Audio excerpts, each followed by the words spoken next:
Bonjour tout le monde, bienvenue au What Ref avec Marco. Aujourd'hui, on va aller déballer Chronicles of Crime, Welcome to Redview. C'est la deuxième expansion pour le jeu. Celle-ci, ça se passe dans une ville, une petite ville qui s'appelle Redview. C'est basé dans les années 80.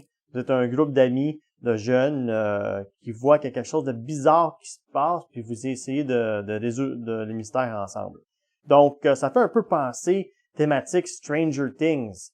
Il va y avoir des choses là-dedans comme des RPG elements, comme rouler des dés par exemple. Ça fait un peu penser à l'émission.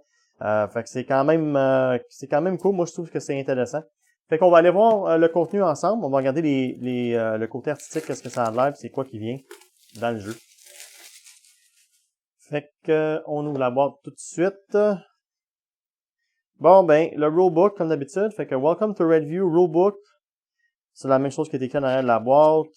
Comme vous voyez, pas beaucoup plus d'affaires à lire. Des dés, character cards, des location boards comme d'habitude, des character cards, des energy tokens, donc ça c'est nouveau. 10 special item cards encore. Setup, welcome to Redview. Le maire de Redview, the town and home location. Là, tu peux aller dormir. OK. Fitness. Fait que c'est quoi les role-playing? T'as fitness, represents your strength and agility. Speech represent your agilité, la interaction et bluffing. Mind, ça représente ton knowledge et ta perception. Tes connaissances et ta perception, ton wits. Tu peux faire des tests. OK, tu fais des tests, j'imagine, un peu à la RPG, comme faut que tu testes ton strength, faut que tu testes ton agilité, ton intelligence, des choses comme ça. Ouais, tu vois, il y a des tests difficulty level, vert ou rouge, +1 ou -1. OK, c'est quand même pas pire. De l'énergie, ça dit ici que whenever you use an energy token, you should flip a token.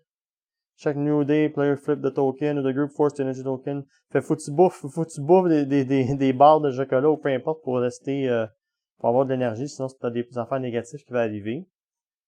Exemple de test. On dirait vraiment que la thématique de ce jeu-là, c'est de faire des tests à la D&D. Vraiment rouler des dés et voir qu'est-ce qui va se passer. Fait que, allons voir le contenu ici. On a les personnages, j'imagine. On a Tom, qui lui peut avoir 2 choses d'énergie.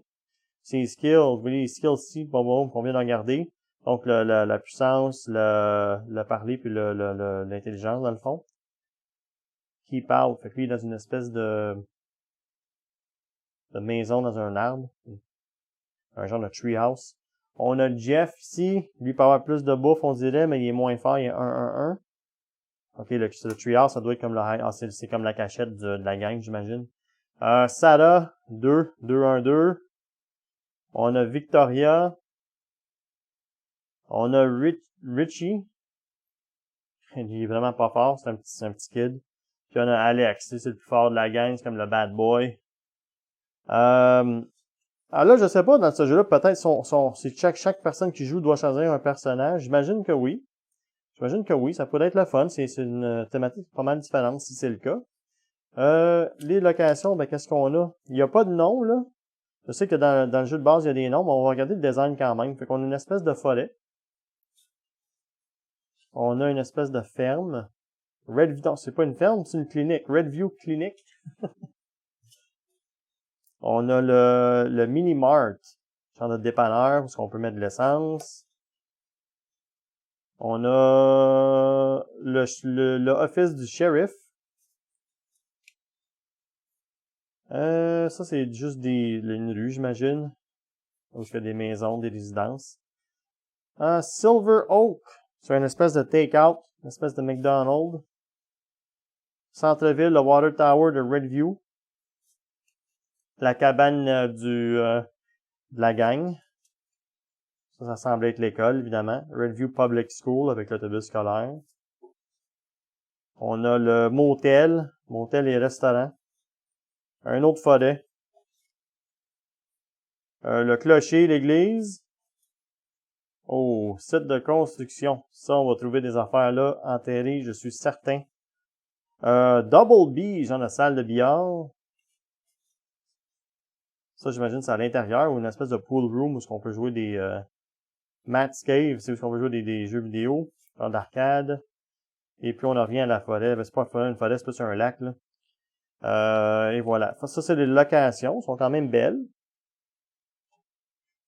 Ensuite, des baggies, c'est toujours le fun. Un autre baggie. Les tokens d'énergie qui ont deux côtés. Donc, palette de chocolat fermée, palette de chocolat consommée. Puis à chaque jour, ça revient si c'est écrit. On a 4 beaux dés rouges. On a l'air d'être de bonne qualité, c'est le fun. Des fois, tu reçois des dés rouges, là, qui sont comme super cheap.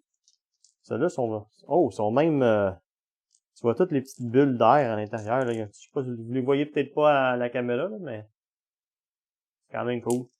Ils sont beaux. Pas mal cool. Bonne qualité de dés. On va mettre ça là-dedans vite vite.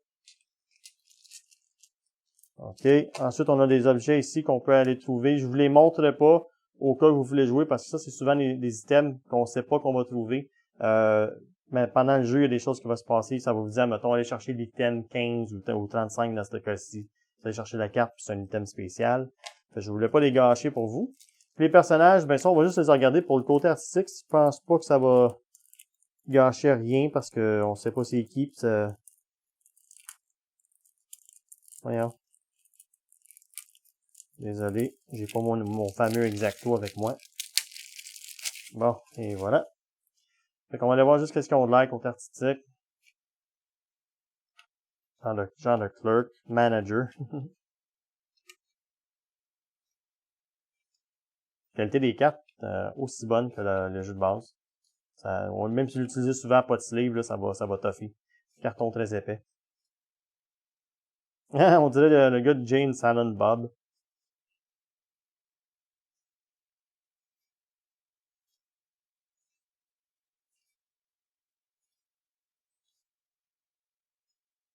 C'est-tu pas le gars comment que ça s'appelle?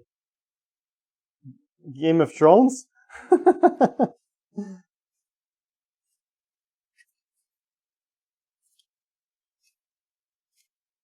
Bon, ben ça, c'est tous les nouveaux personnages qu'on peut rencontrer dans le jeu.